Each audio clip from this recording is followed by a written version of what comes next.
பரங்கிப்பேட்டையில இருந்து பரமனின் வார்த்தை என்று உங்களோடு வார்த்தையின்படியே இந்த நாள் எதை தியானித்துக் கொண்டிருக்கிறோம் என்றால் கிறிஸ்துமஸ் உடைய குட் நியூஸ் என்று சொல்லி அந்த காரியங்களை கிறிஸ்துவனுடைய பிறப்பின் காரியங்களை நற்செய்தியாக உங்களுக்கு அறிவித்துக் கொண்டிருக்கிறேன். இந்த நாளிலே கூட இது உங்களுக்கு ஆசீர்வாதமா இருக்கும் என்றால், நல்ல முறையில பயனுள்ளதா இருக்கின்றால் ஒரு 4 பேருக்கு இதை ஷேர் பண்ணுங்க. அதே நேரத்துல கமெண்ட் பண்ணுங்க, லைக் பண்ணுங்க. இது உங்களுக்கான பிரயோஜனமா இருந்தா உங்களுடைய ஜெப குறிப்புகளை எங்களுக்கு அனுப்பி வைங்க.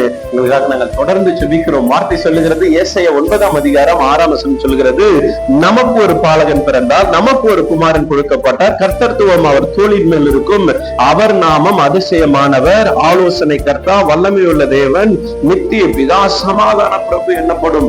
நமக்கு ஒரு பாலகன் பிறந்தார், நமக்கு ஒரு குமாரன் கொடுக்கப்பட்டார். வார்த்தை சொல்லுகிறது, எனக்கு ஒரு பாலகன் பிறந்தார் என்று சொல்லவில்லை, எனக்கு ஒரு குமாரன் கொடுக்கப்பட்டார் சொல்லவில்லை. நமக்கு இந்த உலகத்துல யாருமே யாருடைய துணையுமே இல்லாம நான் தனியா இருக்கிறேன், அனாதைகள் என்ற ஒரு நபர் இல்லை. ஒருவேளை உங்களை யாராவது அனாதை, உனக்குன்னு யாரு இருக்கிற, உனக்கு பேச யாரு இருக்கிறான்னு சொன்னா நீங்க கவலைப்படாதீங்க. நமக்கு ஒரு பாலகன் பிறந்தார், நமக்காக ஒரு குமாரன் கொடுக்கப்பட்டார், உங்களுக்காக இயேசு பிறந்தார், உங்களுக்காக இயேசு சிலுவையில கொடுக்கப்பட்டார். குழந்தையாய் பிறந்தவர் குமாரனாய் வளர்த்து 33 வயதிலே கல்வாரி சிலுவையிலே தன் ஜீவனையே உங்களுக்காக எனக்காக பாவத்தை ரட்சித்து ஆசீர்வாதத்தை பெற்றுக்கொள்ள அவரையே கொடுத்திருக்கிறார் பிதா. ஆகவே இந்த உலகத்துல யாரும் அனாதைகள் அல்ல, உங்களுக்காக இருக்கிறார்கள். யாராவது ஒருத்தன் குழந்தை பெற்றெடுத்தா சொல்லுவாங்க, என்ன காப்பாத்த எனக்குன்னு ஒரு பிள்ளை பிறந்துருச்சு, எங்க குடும்பத்துக்குன்னு ஒரு காப்பாத்துறதுக்கு ஒரு பிள்ளை இருக்கு.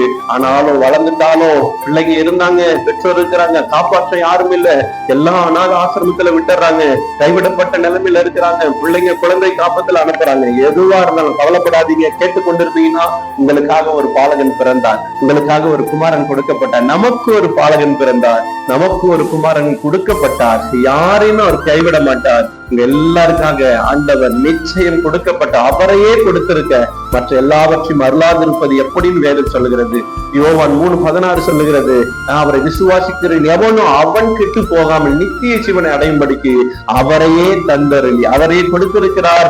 ஆகவே நமக்கு ஒரு பாலகன் பிறந்தார், நமக்கு ஒரு குமாரன் கொடுக்கப்பட்டார், நமக்காக ஒருவர் இருக்கிறார், உங்களுக்காக இருக்கிறார். கவலைப்படாதீங்க. உங்களுக்காக ஜெபிக்கிறேன். அன்பின் ஆண்டவரே, இந்த நல்ல நேரத்துக்காக ஜெபிக்கிறோம். ஆண்டவரை கேட்டுக்கொண்டிருக்க ஒவ்வொருவரையும் ஆசீர்வதிங்க, பெருக பண்ணுங்க, பாதுகாத்து கரம் பிடித்து வழி நடத்தி துணையா இருந்து நடத்துங்க. இந்த நாள் முழுக்க தேவ ஆசீர்வாதம் கூட இருக்கட்டும். இயேசுவின் மூலம் ஜெபிக்கிறோம் நல்ல பிதாவே. ஆமென். God bless you.